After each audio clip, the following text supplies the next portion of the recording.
موضوع سد النهضة اللي بيشغلنا كلنا.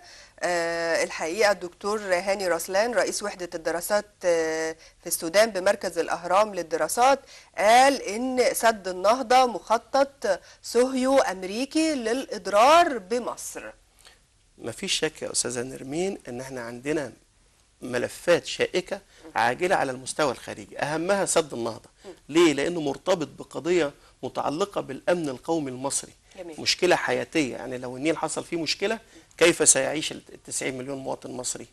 يبقى لابد أن كل الحكومة، مفيش حاجة اسمها حكومة مؤقتة وحكومة مستمرة وحكومة منتخبة.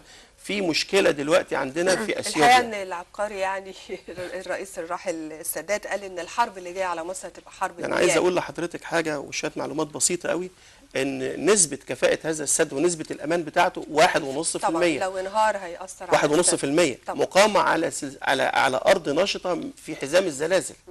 القادة العسكريين في اثيوبيا بيقول لك نحن جاهزون للدفاع عن سد النهضة. لكن انا شايفه يعني وعايزه اسال حضرتك التعامل مع سد النهضة، يعني التعامل مع الملف ده في شيء من الاخطاء كتيره.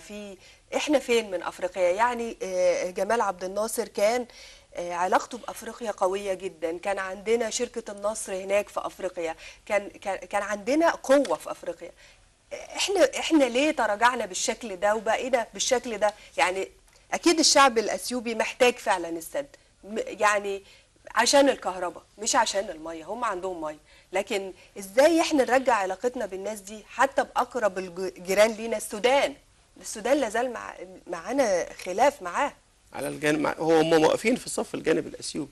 عشان كده حضرتك لابد ان نولي هذا الملف الاهتمام الكامل من الحكومه المصريه، سواء على المستوى السياسي من خلال وزاره الخارجيه او على يعني انا اسمحي لي من خلال منبر حضرتك، لابد ان تكون كل الخيارات متاحه للسيطره على هذا الملف اللي يهم 100 مليون مواطن مصري.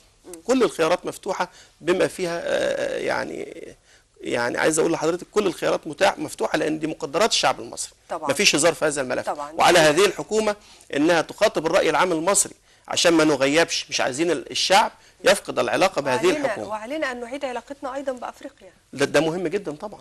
مهم جدا، واعتقد ان بقى في نظره مختلفه عن فتره الحكم بتاعت حسني مبارك. طبعا.